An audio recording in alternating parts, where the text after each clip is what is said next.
Everyone, welcome to Hanswani classes. बच्चों, हमारी आज की क्लास है संस्कृति और विज्ञान। चैप्टर है 13 नंबर। और ये हमारी जो 6 क्लास की बिहार एससीईआरटी की जो सीरीज चल रही थी उसमें 6 क्लास का आज सबसे लास्ट क्लास है इसका। इसके बाद हम क्लास 7 की हिस्ट्री की शुरू कर देंगे। ठीक है। संस्कृति और विज्ञान। भारत के इतिहास में 4वीं से 7वीं शताब्दी के बीच का समय संस्कृति और वैज्ञानिक प्रगति के दृष्टिकोण से महत्वपूर्ण है। इन 400 वर्षों में समाज, धर्म, कला, साहित्य, विज्ञान एवं तकनीक के क्षेत्रों में ऐसे कई कार्य हुए जिसे आज भी याद रखा जाता है। कला और साहित्य। यह काल साहित्य रचना की दृष्टि से काफी समृद्ध रहा। इस काल में कई धार्मिक एवं लौकिक साहित्य की रचना हुई। इन पुस्तकों में स्त्रियों एवं पुरुषों की वीर गाथाओं तथा देवताओं से संबंधित कहानियों को बड़े ही स्वाभाविक तरीके से लिखा गया है। पुराणों की रचना इसी काल में हुई थी। पुराणों से हमें धार्मिक सामाजिक कहानियों के अतिरिक्त राजवंशों की वंशावली भी मिलती है। हिंदू रीति रिवाज एवं कानूनों से संबंधित कई पुस्तकों की रचना इसी काल में हुई। यद्यपि रामायण और महाभारत की रचना 100 वर्षों में हुई, लेकिन इसे अंतिम रूप से पुराणों की तरह इसी समय में संकलित किया गया। कुमार संभवम में शिव पार्वती के प्रेम और प्रणय दृश्यों का वर्णन है। पार्वती ने शिव को पाने के लिए जो कठोर तपस्या की थी उसका बड़ा ही रोचक एवं सजीव वर्णन इस पुस्तक में किया गया है। कुमार संभवम में शिव पार्वती के बारे में है और उनकी क्या प्रेम और प्रणय के उनके प्रेम का वर्णन है उस कुमार संभवम में। कभी कभी पूछता है कि कुमार संभवम में कालिदास ने किस पे कुमार संभवम की रचना की है, तो शिव पार्वती पे की है। गुप्त काल में कई ऐसे दरबारी कवि थे जिनकी रचनाएं तो हमें प्राप्त नहीं होती, लेकिन उनकी रचनाओं में अभिलेखनीय प्रमाण मौजूद है। आप हरिसेन के प्रयाग प्रशस्ति के बारे में पिछले अध्याय में पढ़ चुके हैं। ये काव्य शैली में कालिदास की रचना की तरह है।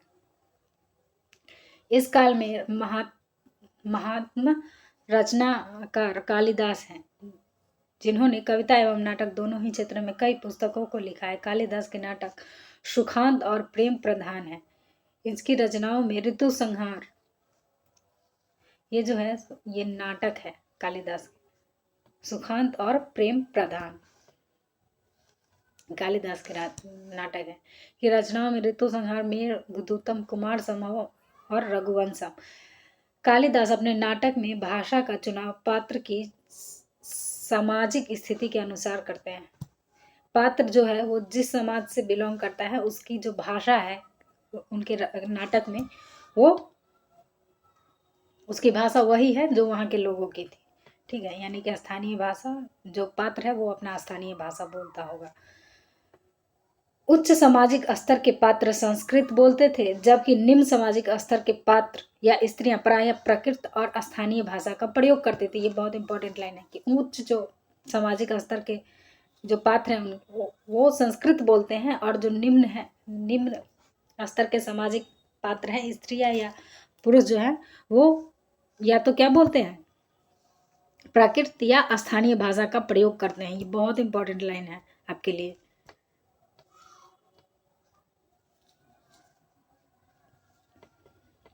ठीक है, हम आगे बढ़ते हैं। कालिदास की रचना अभिज्ञान शकुंतलम साहित्य और नाटक कला दोनों ही दृष्टि से बेजोड़ है। मालविका अग्निमित्रम नाटक शुंग वंश के इतिहास पर आधारित है। मालविका अग्निमित्रम में किसकी है, शुंग वंश के इतिहास पर आधारित है। मालविका अग्निमित्रम, आपको याद रखना है कि शुंग वंश के इतिहास पर आधारित जो रचना है कालिदास की, उसका नाम है मालविका अग्निमित्रम। इस काल के नाटकों में शूद्रक की रचना मृगकटिकम अन्य काव्य की तरह नहीं है, क्योंकि इसमें राजकीय जीवन एवं महाकाव्य के प्रसंग की बात नहीं कही गई, नहीं की गई है। इसका नायक दरिद्र ब्राह्मण सार्थवाह जो है इसका ब्राह्मण गरीब ब्राह्मण है, दरिद्र। चारुदत्त है एवं नायिका वसंत सेना नाम की एक नायिका है जो क्या है, वेश्या है। इस नाटक के सभी पात्र अपने अपने क्षेत्र की स्थानीय भाषा बोलते हैं जो वास्तविक जीवन के ज्यादा करीब दिखाई देता है। इस नाटक के सभी पात्रों की भाषा बड़ी सहज है लेकिन उसमें भरपूर संवेदना भी दिखाई देती है। इसमें समाज के सभी वर्गों, राजा, ब्राह्मण, जुआरी, व्यापार, चोर, धूर्त, दास आदि का सहज चित्रण है। विशाख दत्त ने मुद्रा राक्षस एवं देवी चंद्रगुप्तम नामक दो ऐतिहासिक नाटकों की रचना की है। ये पूछता है कि मुद्रा राक्षस के बारे में ज्यादा क्वेश्चन बनता है कि किसकी रचना है, पहले तो ये क्वेश्चन बनेगा। और दूसरा, मुद्रा राक्षस किसकी रचना है, विशाख दत्त की रचना है। और क्या है, ये पूछता है कि ये क्या है, ये कहानी है या नाटक है। तो ये नाटक आएगा, ये नाटक है एक। मुद्रा राक्षस में जहाँ चाणक्य की योजना का वर्णन है, वहीं देवी चंद्रगुप्तम में शकाधिपति एवं रामगुप्त का चंद्रगुप्त द्वितीय द्वारा वध एवं ध्रुव देवी के विवाह का चित्रण है। ये शक राजा और ये राम गुप्त जो ध्रुव देवी को शक राजा को देने के लिए तैयार हो जाता है, उसके बाद कैसे चंद्रगुप्त द्वितीय, ये गुप्त वंश के हैं, चंद्रगुप्त मौर्य वंश के हैं। चंद्रगुप्त द्वितीय जो है वो कैसे शकाधिपति के शिविर में जाता है ध्रुव देवी का रूप धारण करके और शकाधिपति को मार देता है, और फिर बाद में वो अपने भाई रामगुप्त को भी मार के ध्रुव देवी से विवाह कर लेता है और वो राजा बन जाता है। उसके बारे में जो कहानी है वो यही देवी चंद्रगुप्तम में, ये कहानी देवी चंद्रगुप्तम के माध्यम से ये कहानी हमें पता चलती है। इस प्रसंग में आप पिछले अध्याय में पढ़ चुके हैं। स्वयं हर्षवर्धन भी उच्च कोटि का नाटककार था। इसने नागानंद, रत्नावली और प्रदर्शिका नामक 3 नाटकों की रचना की। ये बहुत ही इंपॉर्टेंट लाइन है, बहुत ज़्यादा इंपॉर्टेंट लाइन है कि हर्षवर्धन की कौन सी 3 रचनाएं हैं, और ये आप दे देगा इसमें कौन सी हर्षवर्धन की रचना नहीं है, तो ये तीनों का नाम दे देगा, एक अन्य किसी साहित्यकार या रचनाकार का नाम दे देगा। तो ये आप याद कर लीजिएगा कि हर्षवर्धन की कौन सी 3 रचना है, नागानंद, रत्नावली और प्रियदर्शिका, ये 3 जो है हर्षवर्धन की खुद की रचना है, नाटकों की रचना है। यह संस्कृत के गद्य साहित्य का सर्वोत्तम उदाहरण, ये संस्कृत में है और ये गद्य साहित्य में है। ठीक है, मेरा हाइलाइटर काम नहीं कर रहा है ठीक से, चलिए आगे देखते हैं। चंद्रगुप्त द्वितीय के 9 रत्नों में से एक अमर सिंह ने अमरकोश संस्कृत शब्दकोश की रचना की है। अमर सिंह ने अमरकोश की रचना की है जो किसके दरबार में 9 रत्न है, चंद्रगुप्त द्वितीय के दरबार में है, और उसने अमरकोश की रचना की है उन्होंने, जो संस्कृत के शब्दकोश हैं। अमरकोश जो है, वात्स्यायन का कामसूत्र भी इस काल का प्रसिद्ध लौकिक ग्रंथ है। इसमें व्यवहारिक जीवन के सभी पक्षों का तार्किक विवेचन किया गया है। इसमें नागरिकों के लिए अच्छे व्यवहार, संगीत, नृत्य, गीत आदि की शिक्षा से संबंधित चर्चा है। इसमें संपन्न नागरिक के दैनिक जीवन का भी वर्णन किया गया है।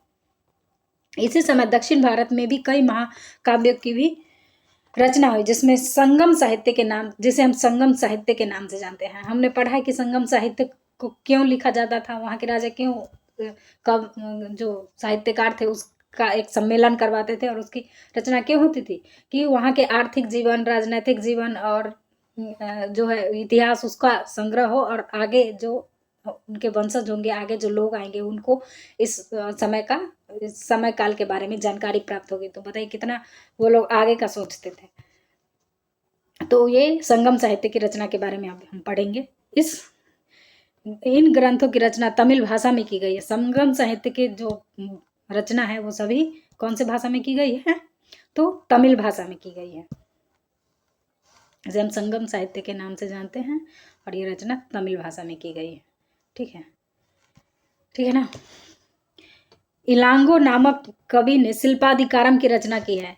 ये बहुत ही ज़्यादा फेमस है, और ये क्वेश्चन ही भी यहाँ से बनता है, ये तो बहुत इंटरेस्टिंग है। इसका कहानी जानिएगा शिल्पाधिकारम का, तो अगर आप लोग को पसंद आता तो कभी शिल्पाधिकारम की रचना के बारे में जानिएगा कि एक पति पत्नी और एक जो औरत रहती है, और कैसे उसका पति दूसरी मतलब जो लड़की है उसके प्रेम में पड़ जाता है, और वो कैसे छोड़ देता है जगह का, उस जगह से आगे चला जाता है। उसके बाद वो मर जाता है, फिर उसकी पत्नी कैसे उस जो उसका पति मर जाता है उसका बदला लेती है, उसके बारे में शिल्पाधिकारम में है कहानी दिया हुआ।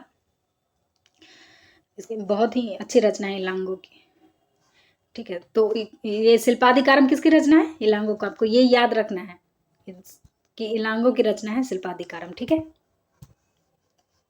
इसमें ये क्या है, कोवलम, कोवलम होगा ना, इनका नाम कोवलम था, जिसके बारे में जो कहानी के हीरो हैं उनका नाम कोवलम है, और उसकी पत्नी का नाम कन्नगी रहता है, और फिर उनकी जो क्या कहते हैं प्रेमिका रहती है उसका नाम रहता है माधवी नाम रहता है उसका। इसमें कोवलम नामक व्यापारी का उल्लेख है जो अपनी पत्नी कन्नगी को छोड़कर माधवी नाम की वेश्या से प्रेम करता है। राज जौहरी के द्वारा चोरी का झूठा आरोप लगाने पर राजा के द्वारा उसे प्राण दंड दिया जाता है। वही जो राजा उसके, ये जो एक पायल की एक्चुअली कहानी है ये, कन्नगी के जो पायल रहते हैं उसको बेचने जाता है, तो उस पायल को बेचने का मतलब चोरी करने का झूठा इल्जाम लग जाता है, और राजा उसको प्राण दंड दे देता है, और इसी से गुस्सा होकर वो पूरे मद्रे शहर को जला डालती है। ऐसा साहित्य में लिखा गया है। आप पढ़िएगा, बहुत इंटरेस्टिंग कहानी, पढ़िएगा तो मजा आएगा। चलिए हम आगे देखते हैं। इसकी पत्नी कन्नगी ने अन्याय के विरोध में मदुरा शहर को नाश कर डाला। मणिमेखलाई लगभग 400 वर्षों के बाद तमिल भाषा में ही ये क्या है, सतनार की कहानी, और मणिमेखलाई है जो इसकी अगली श्रृंखला कहते हैं। इसमें माधवी की इसके जो बच्चे हैं उसकी कहानी है इसमें। कोवलम और माधवी की बेटी की कहानी है इसमें, कन्नगी की नहीं बल्कि कोवलम और माधवी से जो एक बेटी होती है उसकी कहानी है। और ये सतनार द्वारा लिखी गई है मणिमेखलाई। ये दोनों अलग अलग व्यक्तियों द्वारा, दोनों अलग अलग व्यक्ति की रचना है, मणिमेखलाई और शिल्पाधिकारम। ठीक है ना। और इसमें ये इसी के आगे की कहानी है जो कोवलम और माधवी की बेटी के बारे में इसमें दिया गया है। ठीक है, आम लोगों के द्वारा भी इस कहानी, कविता, गीत एवं नाटक लिखे जाते थे। इसमें से कुछ शिक्षाप्रद कहानी का संकलन जातक साहित्य एवं पंचतंत्र में संकलित है। जातक कथाएं स्तूपों की रेलिंगों एवं अजंता के चित्रों में दर्शाया गया है। स्तूपों की रेलिंग और जो क्या कहते हैं गुफा में दर्शाया गया है वो जातक, वो जो दर्शाया गया है वो जातक कथाएं हैं। ठीक है ना। वास्तुकला और स्थापत्य कला, इस समय साहित्य के साथ साथ वास्तुकला के क्षेत्र में भी कई उपलब्धियां हासिल की गई। इस समय के बनाए गए बौद्ध विहार एवं मठ आज भी विद्यमान है। हालांकि मंदिर निर्माण की प्रक्रिया इसी समय शुरू हुई थी, लेकिन मंदिरों के पर्याप्त अवशेष हमें नहीं मिलते हैं। दक्षिण भारत में भी मठ मंदिरों के निर्माण की प्रक्रिया शुरू हो गई थी। मंदिर निर्माण की शुरुआत गर्भगृह से होती है। गर्भगृह का वो मतलब होता है जहाँ पे भगवान को स्थापित किया जाता है, उस जगह को गर्भगृह कहते हैं, जिसमें देवताओं की मूर्ति रखी जाती है। गर्भगृह तक पहुंचने के लिए एक दालान होता था जिसमें एक सभा से होकर गुजरना पड़ता था। सभा भवन का द्वार ड्योढ़ी में निकलता था। भवन के चारों ओर दीवार युक्त आंगन भी होता था। इस आंगन में आगे चलकर छोटे छोटे मंदिर का निर्माण कर अन्य देवताओं की मूर्तियां स्थापित की जाने लगी। इस समय के अधिकांश मंदिरों में शिखर नहीं बनते थे, लेकिन शिखर निर्माण की शुरुआत भी इसी समय में हो चुकी थी। मंदिर का निर्माण चबूतरे पर किया जाता था। ऊपर चढ़ने के लिए सीढ़ियां बनी होती थी। मंदिरों के द्वार पर स्तंभ सुसज्जित होते थे। मंदिरों के द्वार पे स्तंभ लगे होते थे, जैसे ये स्तंभ हो गया और ये दरवाजा हो गया मान के चलिए, और आगे मंदिर होता था। गुप्त काल का सर्वोत्कृष्ट मंदिर झांसी उत्तर प्रदेश जिले में देवगढ़ का दशावतार मंदिर है। देवगढ़ का कौन सा दशावतार मंदिर है जो गुप्त काल गुप्त काल का एक बहुत ही प्रसिद्ध मंदिर है। और ये कहाँ है? झांसी के उत्तर प्रदेश, झांसी उत्तर प्रदेश में है। और झांसी के उत्तर प्रदेश के जो झांसी जगह है देवगढ़, वहाँ पे ये दशावतार मंदिर है। यह वैष्णव धर्म से संबंधित वास्तुकला का महत्वपूर्ण, ये वैष्णव धर्म से संबंधित है और ये वास्तुकला का महत्वपूर्ण उदाहरण है। इस मंदिर के निर्माण में गुप्तकालीन स्थापत्य कला का विकास दिखाई देता है। मंदिर का शिखर 12 मीटर ऊंचा है, जो संभवतः मंदिर पर शिखर निर्माण का पहला उदाहरण है। इस मंदिर में 4 मंडप है जो चारों दिशाओं में है। गर्भगृह जहाँ मूर्तियां रहती है के द्वार पर निर्मित स्तंभ मूर्तियों से अलंकृत है। मतलब स्तंभ जो है वो उसमें छोटे छोटे मूर्तियां जो है वो बनाए होंगे। चलिए आगे देखते हैं। एरन के बड़ा एवं विष्णु के मंदिर। गुप्त काल में हिंदू मंदिरों के अतिरिक्त बौद्ध विहार, चैत्य एवं स्तूपों का निर्माण हुआ। सारनाथ में धामेख स्तूप का निर्माण ईंटों से हुआ था। इसका आधार अन्य स्तूपों के तरह वर्गाकार न होकर गोलाकार था। ये इसकी खासियत है कि ये धामाड़ स्तूप का निर्माण ईंटों से हुआ है और इसका जो चबूतरा है वो वर्गाकार, सभी जो चबूतरे होते थे स्तूपों के वो वर्गाकार होते थे, लेकिन ये क्या है? ये गोल है। सारनाथ का धामेक स्तूप दिया हुआ है। स्तूप की कुल ऊंचाई 128 फुट है। इसमें अन्य स्तूपों की तरह चबूतरा नहीं है, यह धरातल पर ही निर्मित है। स्तूप की दीवारें पर बौद्ध प्रतिमाएं रखने के लिए स्थान बने हुए हैं। यह कल्पना आकार एवं सजावट में उत्कृष्ट कोटि का है।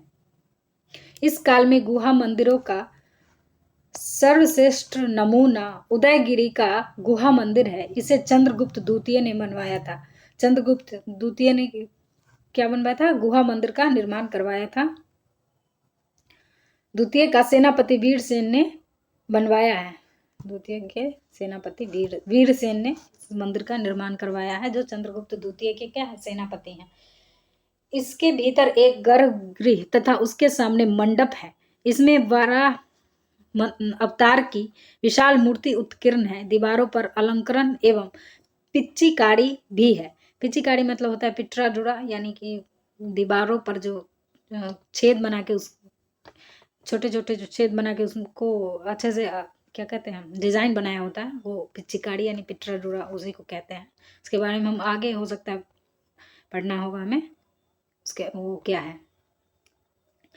बौद्ध गुहा मंदिरों में अजंता बाघ एवं सीतन वासाल की गुफाएं महत्वपूर्ण है। ये गुफाएं काफी लंबी है। पहले के गुफाओं के विपरीत इस काल की गुफा अलंकृत मिलती है। गुफा मंदिरों में बौद्ध धर्मावलंबी पूजा करने के लिए आते थे। अब क्या पढ़ना है? मूर्ति कला के बारे में। मूर्ति कला के क्षेत्र में 4वीं से 7वीं शताब्दी के बीच मथुरा, सारनाथ और पाटलिपुत्र महत्वपूर्ण केंद्र के रूप में उभरा। कुषाण कालीन मूर्तियों में जहां शरीर के सौंदर्य का निरूपण किया गया था, वहीं गुप्त काल में मूर्तिकारों ने मोटे वस्त्र सज्जा का प्रदर्शन किया है। मूर्तियों के सुसज्जित आभा मंडल बनाए हैं। देवी देवताओं को मानव का रूप दिया गया। देवी और देवताओं को मानव का रूप गुप्त काल के समय दिया गया है। ठीक है, आपको ये बात याद रखना है कि गुप्त काल के समय ही देवी और देवताओं को मानव रूप में मूर्ति बनाकर मानव का रूप दिया गया, उससे पहले नहीं था। ठीक है, इस काल में मूर्ति कला पर गांधार शैली की अपेक्षा मथुरा शैली का प्रभाव अधिक दिखाई। हमने गांधार शैली के बारे में पढ़ा है ना कि क्या होता है गांधार शैली, तो आप लोग कमेंट बॉक्स में हमें ये बताइएगा कि गांधार शैली किसको कहते हैं। मैंने बहुत अच्छे तरीके से बताया और किताब में जो लिखा हुआ था उसको भी समझाया है कि गांधार शैली क्या है। आप एक लाइन में इसका आंसर लिख सकते हैं कि गांधार शैली क्या है। की अपेक्षा मथुरा शैली का प्रभाव अधिक दिखाई पड़ता है। ये क्वेश्चन बनता है गांधार शैली का। ठीक है, तो आप लोग इसको लिख के मुझे बताइएगा। ये बहुत बड़ा लिख दिया मैंने, ये गांधार शैली।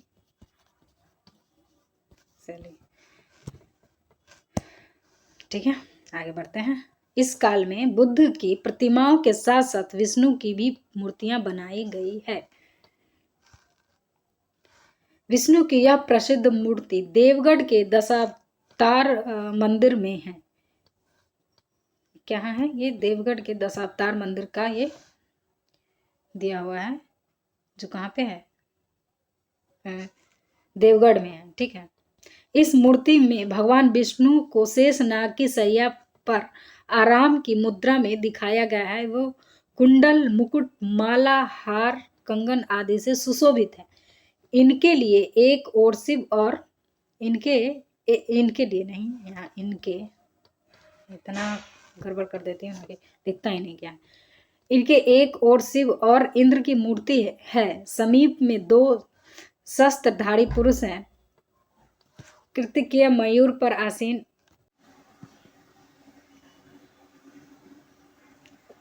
है तथा नाभिक से निकले कमल पर 4 मुख वाले ब्रह्मा विराजमान है। लक्ष्मी पैर दबा रही है। काशी से गोवर्धन पर्वत को गेंद के समान उठाए श्री कृष्ण की भी मूर्ति मिली है। इस काल की बौद्ध मूर्तियां में सजीवता एवं मौलिकता दिखाई देती है।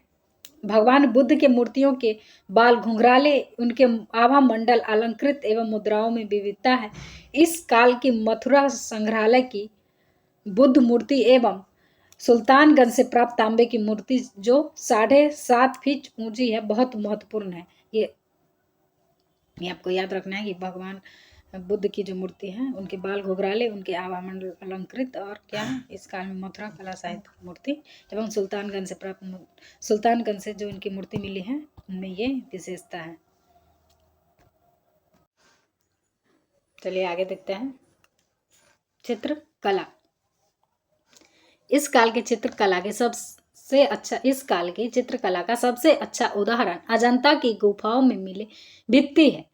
इसमें तीन तरह के चित्रों की प्रधानता है। प्रथम, गुफा की छत एवं कोने को सजाने के लिए प्राकृतिक सौंदर्य जैसे वृक्ष, पर्वत, नदी, झरने, पशु पक्षी तथा रिक्त स्थानों को भरने के लिए अप्सराओं, गंधर्वों एवं यज्ञ का चित्रण किया जाता है। द्वितीय में बुद्ध एवं बोधिसत्व के चित्र और तृतीय में जातक कथाओं में वर्णित दृश्य। तीसरा में कौन है? जातक कथा। ये पूछता है क्वेश्चन कि कौन से मतलब तीसरा जो शैली है वो कौन सा है, तो वो जातक कथा है, गुफाओं में मिले। ये एक राजकुमारी की चित्र है जो अजंता की गुफा का दृश्य है। बुद्ध की प्रतिमा है। ये अजंता के चित्रों में रंगों का बड़ा ही सुंदर मिश्रण देखने को मिलता है। इन चित्रों में अपने बालक के साथ अंधे तपस्वी माता पिता, मरणासन राजकुमारी, ज्ञान प्राप्ति के बाद यशोधरा और राहुल का मिलन आदि अजंता की चित्रकारी में जहाँ धार्मिक दृश्यों की प्रधानता है, वहीं बाघ की गुफा में सांसारिक लौकिक विषयों का चित्रण है। इन चित्रों में उस समय की वेशभूषा, केश सज्जा एवं अलंकरण, सजावट सामग्री की जानकारी मिलती है। यहाँ का सबसे महत्वपूर्ण चित्र संगीत एवं नृत्य से संबंधित है। भगवान बुद्ध से संबंधित भी कुछ चित्र है, लेकिन अधिकांश चित्र धार्मिक विषयों से हटकर जैसे नृत्य, गान, राजकीय जुलूस, हाथी दौड़, शोकाकुल युवती आदि की है। इन सभी चित्रों को राजकीय संरक्षणों में बनाया गया। जिन शिल्पकारों के द्वारा ये चित्र बनाए गए उनके बारे में हम जानकारी नहीं मिलती है। इन्हें बनाने में काफी धन खर्च किए गए होंगे। उपरोक्त चित्रों के अतिरिक्त सिक्कों पर भी चित्रकारी की गई है, जिसे आप पिछले अध्याय में देख चुके हैं। इस सिक्कों में समुद्रगुप्त वीणा वादक एवं व्याघ्र पराक्रम रूप में दिखाया गया है। समुद्रगुप्त को सिक्कों पर वीणा वादन करते और एवं व्याघ्र पराक्रम के रूप में दिखाया गया है। उस समय के मंदिर के दरवाजे पर जो स्तंभ हैं, उन पर भी देवी देवताओं के चित्रों को बड़े सजीव ढंग से उकेरा गया है। ये बाघ की गुफाओं का एक चित्र है जो बहुत ही सुंदर तरीके से बनाया गया है। उसका एक दृश्य यहाँ पे दिया गया है। विज्ञान एवं तकनीक। 4वीं से 7वीं सदी के बीच विज्ञान एवं तकनीक के क्षेत्र में काफी प्रगति हुई। इस समय आर्यभट्ट, वाराहमिहिर, भास्कर प्रथम एवं ब्रह्मगुप्त जैसे गणितज्ञ एवं ज्योतिष विद्या के विद्वान हुए। आर्यभट्ट इस काल के महान वैज्ञानिक थे जिन्होंने शून्य का संख्या के रूप में सबसे पहले प्रयोग किया। शून्य का खोज किसने किया था? शून्य का खोज आर्यभट्ट ने किया था। ये क्वेश्चन पूछा जाता है कई दफा कि शून्य की खोज किसने की थी, तो इसका आंसर होगा आर्यभट्ट। आर्यभट्ट ने शून्य की खोज की थी। इन्होंने यह भी बताया कि पृथ्वी गोल है और अब यह अपनी धुरी पर घूमती है। आर्यभट्ट जो थे वो एक महान गणितज्ञ भी थे और एक खगोल शास्त्री भी थे। तो इन्होंने ये भी बताया था कि पृथ्वी जो है वो अपनी धुरी पे घूमती है, पृथ्वी जो है वो घूमती है। उस समय ही इन्होंने बता दिया था। ठीक है, इनकी छाया चंद्रमा पर पड़ती है तो ग्रहण लगता है, और इन्होंने ये भी बताया था कि इसकी छाया जब चंद्रमा पर पड़ती है तभी ये चंद्र ग्रहण लगता है। सूर्य की प्रकाश पृथ्वी पर पड़ती है और इसकी छाया जब चंद्रमा पे पड़ती है तब चंद्र ग्रहण लगता है। इसकी रचना आर्यभट्टीय है। इनकी जो रचना है उसका नाम आर्यभट्टीय है। इनकी कर्म भूमि बिहार में पटना के नजदीक तरेगना मसौढ़ी नामक स्थान पर है। तरेगना जो है वो बिहार के पटना के नजदीक एक जगह है। ये वहीं पे इनका कर्म भूमि है जहाँ पे ये काम किया करते थे अपना। ठीक है ना। आयुर्वेद के विद्वान एवं चिकित्सक धन्वंतरि चंद्रगुप्त द्वितीय के दरबार में थे। ये भी इंपॉर्टेंट लाइन है। आयुर्वेद के और चिकित्सा के जो विद्वान थे उनका नाम धन्वंतरि है। आज भी हम धन्वंतरि की पूजा करते हैं। दीपावली से एक दिन पहले जो धनतेरस होता है वो धन्वंतरि जी की ही पूजा होती है। और अच्छे स्वास्थ्य के लिए हम लोग धन्वंतरि की पूजा करते हैं, इसीलिए धनतेरस कहा जाता है। और ये चंद्रगुप्त द्वितीय के दरबार में थे। ये गुप्त काल की बात है और चंद्रगुप्त द्वितीय के दरबार में थे ये, और आयुर्वेद और चिकित्सा के बहुत बड़े विद्वान थे। इस काल में मनुष्य के साथ साथ जानवरों की भी चिकित्सा होती थी। मनुष्य के साथ साथ जानवर की भी चिकित्सा होती थी। नागार्जुन रसायन शास्त्र एवं धातु विज्ञान के जानकार थे। इन्होंने सोना, चांदी, तांबा आदि के प्रयोग से रोगों के इलाज का उपाय बताया। और नागार्जुन जो थे वो रसायन शास्त्री, केमिस्ट क्या कहते हैं, रसायन शास्त्री थे, और इन्होंने सोना, चांदी, तांबे आदि के प्रयोग से रोगों का भी इलाज इन्होंने बताया था। इस काल में धातु संबंधित ज्ञान की अच्छी प्रगति हुई। इस तकनीक के विकास में शिल्प समुदाय का सराहनीय योगदान था। जैसा कि हमने अध्याय 12 में देखा है कि धातु कला के मुख्य अवशेष कुतुब मीनार परिसर के महरौली लौह स्तंभ में है।